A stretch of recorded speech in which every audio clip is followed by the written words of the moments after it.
नमस्कार मित्रों, through literary lens के इस भाग में 202वें एपिसोड में विनोद जी के साथ मैं आपका इस्तकबाल करता हूं। I welcome you all. और आज भी एक कहानी है विनोद जी। जी, today also we are going to discuss story, yes, and this story is by a famous Sindhi writer, essayist, cultural critic, academician, scholar and thinker. Mister Amar Jalil. जी हाँ, अमर जलील जी की एक बहुत ही थॉट प्रोवोकिंग छोटी सी कहानी पर बहुत ही विचारोत्तेजक और बड़ी अच्छी कहानी। अमर जलील के नाम से भले आप इतने वाकिफ हो, हमारा ये एंडीवर ही रहता है विनोद जी कि जो कम जानी हुई चीज़ें हैं लिटरेचर में उनको हम सब तक पहुंचाएं। जी, लेकिन और, एक क्लियरिफिकेशन मैं यहाँ दे दूं, कम जानने का मतलब है सिंधी Of course. अदब में, सिंधी साहित्य में, सिंधी जगत में अमर जलील एक चमक के इनका बहुत सितारे हैं, एक बहुत बड़ा नाम है, बहुत बड़े साहित्यकार हैं और he is one of the senior most writers, highly respected person in the Sindhi literary world. जी, मेरा मतलब हिंदी और इंग्लिश अदब के जो पाठक हैं जी, उनसे था कि उनके लिए ये नाम सुपरिचित शायद ना हो। और वे सिंध में रहते हैं, वाइस चांसलर रहे हैं यूनिवर्सिटीज़ के और बहुत कुछ लिखा है उन्होंने, और उनका एक जीवन के प्रति अपना ओरिजिनल दृष्टिकोण है। जी, और समग्र दृष्टिकोण है। आप उनकी रचनाओं में पा सकते हैं कि दो पंक्तियों के अंदर इतने एल्यूजन्स और रेफरेंसेस होंगे कि आपको उनको समझना होगा और तब आप उसकी तह तक पहुंच पाएंगे। उनका जो गद्य है, यानी उनका जो प्रोस है, वो इतना कॉम्पैक्ट है और इतना सूक्ष्मता से लिखा गया है कि it is elevated to the level of poetic prose. Yes, it's a very dense prose, dense poetic prose I would call it. और it is highly loaded with allusions, historical, cultural, civilizational, और कहीं ना कहीं आपको ऐसा लगता है कि जैसे एक सरगम होती है, उसमें अलग अलग प्रकार के स्वर अपना अपना प्रभाव छोड़ते हैं। इनके कहानियों के भीतर भी अलग अलग ऐतिहासिक, राजनीतिक, सामाजिक, आर्थिक और सांस्कृतिक संदर्भों को इस कलात्मक ढंग से वे परोसते हैं कि it becomes a tapestry of artistic expression. बिल्कुल, और कहानी के इवन पूरे अगर आप चर्चा करेंगे, थीम पर चर्चा करेंगे, लेकिन बीच में कोई लाइन ऐसी होती है जो आप बाद में उसको जब तक कोट नहीं करेंगे तब तक आपको समझ में, मतलब उस तरह से आप उसको नहीं पिन पॉइंट कर सकते। कई बार ऐसा भी होता है। तो कहानियां पढ़ने का कोई सब्स्टिट्यूट नहीं है। जी, you have to read it for you yourself. cannot give the summary of his stories. no. They will lose all the charm and appeal. अब जैसे इस कहानी की, आज की कहानी जो है वो इश्क, जी, बड़ी छोटी सी कहानी है, बहुत लंबी कहानी नहीं है। उनकी लंबी लंबी कहानियां भी हैं, बिल्कुल, लेकिन उसके साथ भी we cannot simply summarise and do justice to it, although we try to do. इसमें बिल्कुल दो ही मेन पात्र हैं, बाकी पात्र पृष्ठभूमि में दिखाई देते हैं। जी, दो मेन पात्र हैं। एक सनम लड़की है और एक नैरेटर जो है वो मेल है, लड़का है। फर्स्ट पर्सन में नरेट की गई है कहानी।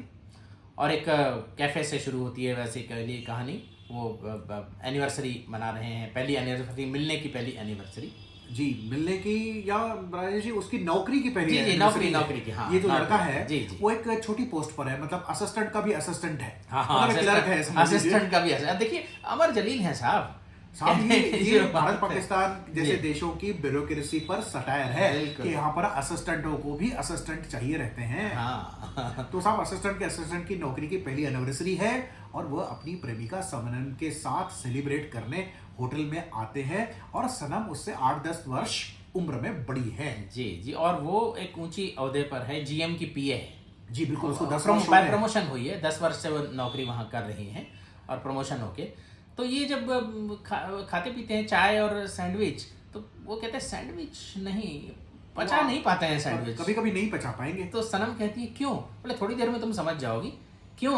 होता ये है कि इनके पास 5 रुपए हैं जेब में, जो कि बिल पूरा नहीं हो पाएगा जिसका, और वो सनम को ही उसका बिल देना है, इसलिए 10 रुपए 75 पैसे जब बिल आता है जी, तो वो एक प्लेट की नीचे रख करके सनम की तरफ सरका देता है। तो ये थोड़ी देर बाद समझ में आ जाता है कि सैंडविच क्यों नहीं पच पाते हैं। अब ये जो पर्सन लोअर मिडिल क्लास से है, लगभग क्लर्क के हैसियत से उस ऑफिस में रहता है, और आखिर के 5-7 दिन इसको पार्ट टाइम कंपोजिटर का काम करना पड़ता है किसी प्रिंटिंग प्रेस में, तब जाकर के इसके घर का खर्चा चलता है। तो अब जाहिर है कि इन दोनों के बीच जो है एक रिलेशनशिप डेवलप हो रही है, डेटिंग मान सकते हैं इसको आप इस तरह से। लेकिन ये पाता है जो लड़का है कि सनम बीच बीच में कहीं खो जाती है। बात करते हुए। ये बहुत बड़ी बात है कि वो उसके पास होती है, जी। मतलब जिस्मानी रूप से वो उसके पास होती है, उसको दिखाई देती है, उसको छू सकता है, किंतु रूहानी स्तर पर या भावनात्मक स्तर पर उसे लगता है कि वो कहीं दूर से खो गई है। ये कहते हैं ना, presence is something more than just being there. Yes, and he intuitively feels that even when she is with him, but she is at the distance. अच्छा, एक और बड़ी अहम चीज है इस कहानी की दृष्टि से, ये तो है ही जो हमने कही। सनम शुरू में कहती है कि तुम मेरे 50वें आशिक हो जी। ये कहता है हाँ, तुम भी मेरी 51वीं महबूबा हो। और ऐसा लगता है कि बहुत सारी चीजें लाइट वेन में कही जा रही हैं। हाँ। लेकिन इसके पीछे जब कहानी आगे चलती है और अंत तक पहुंचती है, को एक बहुत दो प्रकार के दृष्टिकोण प्रेम को लेकर के उभर करके सामने आते हैं। वरना तो अब तक आप सोचेंगे ये सिंपल एक प्रेम कहानी है जिसमें लड़की थोड़ी ज़्यादा वेल प्लेस्ड है फाइनेंशियली और लड़का थोड़ा गरीब है, और देखें आगे शादी हो पाती है नहीं हो पाती है, सामाजिक सरोकार होंगे, कुछ होगा, हो नहीं पाएगी, शायद ट्रेजिक स्टोरी होगी, जो भी होगा। और अमर खलील एक समग्र लेखक है। आप एक बहुत ही एक महत्वपूर्ण विषय पर बात कर रहे हैं, अहम मौजू पर बात कर रहे हैं, प्रेम जैसे, मोहब्बत जैसे मसले पर वो बात कर रहे हैं, किंतु बीच बीच में उनका जो तंजिया मिजाज है, जी हाँ, तंज करते चलते हैं बहुत सारी चीज़ों पर, तो वहाँ और वो एक प्रकार का ह्यूमर भी क्रिएट करते हैं। जब सनम कहती है कि पता चला है कि तुम एक जो वॉचमैन है उसके साथ बैठ करके लंच करते हो, तो बोलते हैं क्या मैं आज के बाद क्या मैं जनरल मैनेजर के साथ लंच करूंगा क्या? और वो कहते हैं कि ये जो वॉचमैन है, इसके पिताजी ब्रिटिश आर्मी में हुआ करते थे, और जब जनरल डायर ने जलियांवाला बाग पे फायरिंग का आदेश दिया तो इन्होंने मना कर दिया, इनके पिताजी ने मना कर दिया। और ये बात अलग है कि यहाँ पर इनको कोई निर्णय लेने की मतलब सुविधा नहीं है। तो एक व्यक्ति की हैसियत हम केवल उसकी रैंक से आंकते हैं, उसने क्या किया है जीवन में, इससे हमारा कोई और उसके खानदान किस खानदान से आता है, उसके खानदान कितना बड़ा था, कितने उसके विचार थे, उसके पिताजी ने जो देश प्रेम दिखाया था उस समय, क्या उसकी कोई रिस्पेक्ट नहीं होनी चाहिए? तो और ये जो हायरार्की बन जाती है, फिर ये भी कहता है कि भाई, सनम से कहता है कि तुम में और मुझ में भी वही फासला है हायरार्की में जो मुझ में और वॉचमैन में है, तो हम दोनों कैसे साथ, लेकिन वो दोनों साथ लंच उस दिन के बाद करने लगते हैं। बिल्कुल करने लगते हैं। और फिर आता है इस कहानी का जो क्लाइमेक्स मरकजी नुक्ता, जो सेंट्रल अनएक्सपेक्टेड अंदाज में आता है विनोद जी। कोई सोच नहीं सकता कि ये कहानी जिस तरह से चल रही है अचानक ऐसे मोड़ पे आके समाप्त होगी ये कहानी, ऐसा कोई नहीं सोच सकता। जी बिल्कुल। और सनम और इस लड़के के बीच में जो गुफ्तगू होती है, एक बार पेड़ों के नीचे खड़े हैं और गुफ्तगू हुए जा रही है, तो सनम पूछती हैं कि अच्छा सच बताओ, मुझसे पहले कितनी औरतों से प्यार किया है? तो उसने कहा अभी 50 से, तो क्या वो 51 हो? और ये कहती है कि क्या अभी 52 और 53वीं भी महिला तुम्हारे जीवन में आएगी क्या? तब ये कहता है कि नहीं, अब कोई नहीं आएगी। क्यों नहीं आएगी?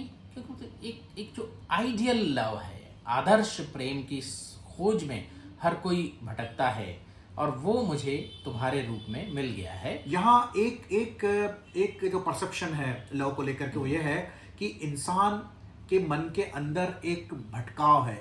The man wonders in love of the true love.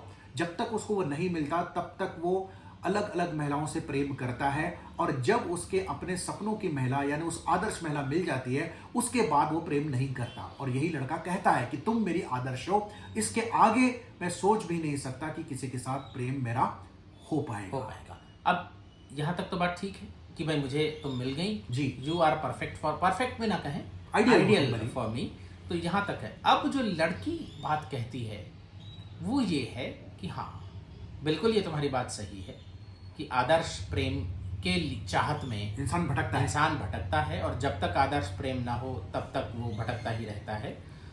और तो उसके आगे भी कहती है होता है कि जब वो आदर्श प्रेम मिल जाता है और खो जाता है, मिलके जो खो जाए उसके बाद भी भटकाव जारी रहता है, और उस भटकाव में इंसान हर मोड़ पर छोटी छोटी मोहब्बतें करता रहता है।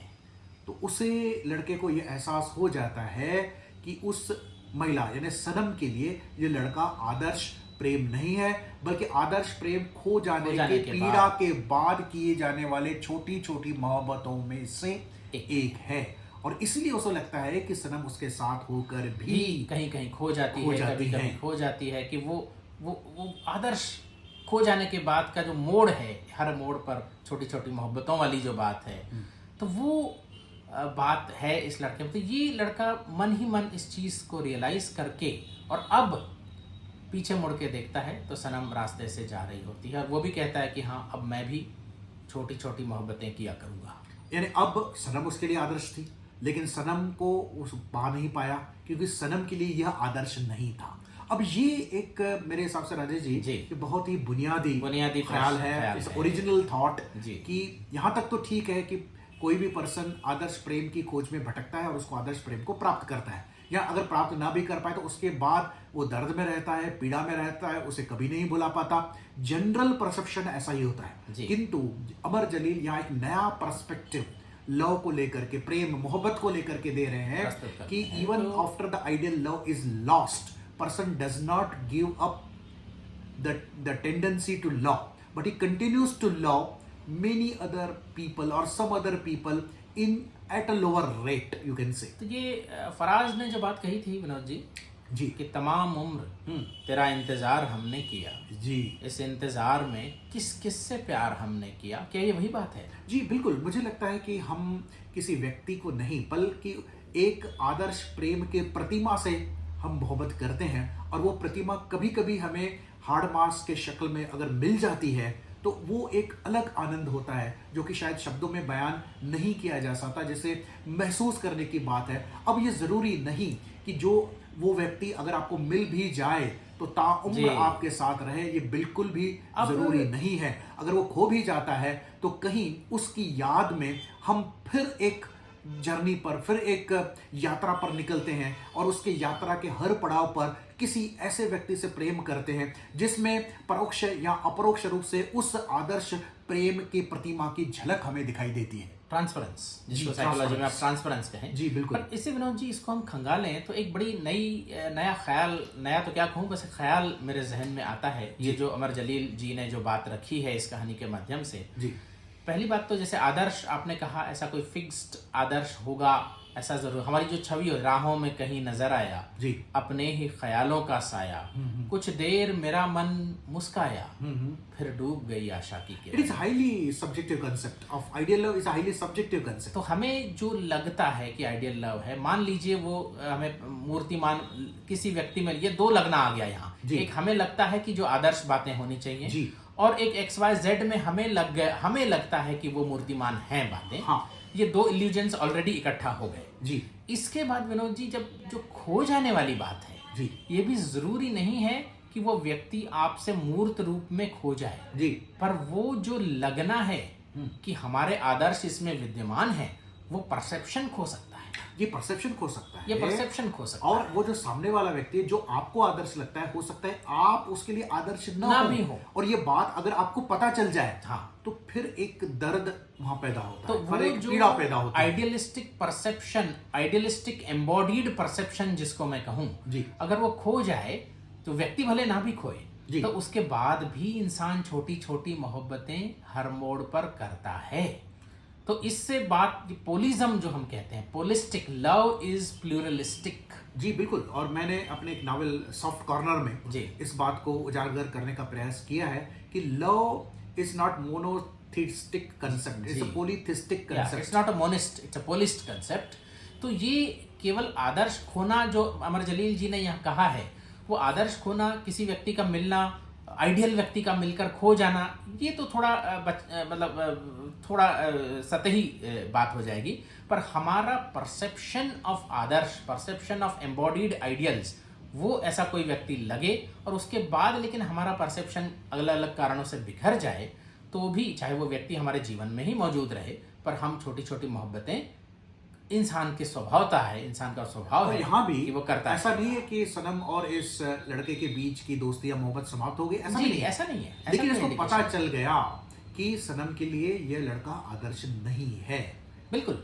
यहाँ दो शेर मुझे फिर से जी, मनोज जी, एक कहते हैं कि जो खो जाता है मिलकर जिंदगी में, गजल है नाम उसका, वाह, शायरी में, है ना, वाह वाह। या फिर फराज का। और फिर कतील शिफाई साहब ने एक और बात कही कि वो तेरी भी तो पहली मोहब्बत न थी कतील, वाह, वो तेरी भी तो पहली मोहब्बत न थी कतील, फिर क्या हुआ अगर कोई हरजाई बन गया, वाह, फिर क्या हुआ अगर कोई हरजाई बन गया। तो दोस्तों आप अमर जलील साहब को पढ़ें और जो नॉन सिंधी पाठक है ज़रूर वो पढ़े। तो अमर जलील एक बहुत बड़े राइटर है, ऐसे राइटर है जिनको पढ़ने के बाद आपका सोचने का तरीका बदल जाएगा दोस्तों। तो सिंध और हिंद के सभी दोस्तों को हमारा प्रणाम, सलाम, नमस्कार। नमस्कार।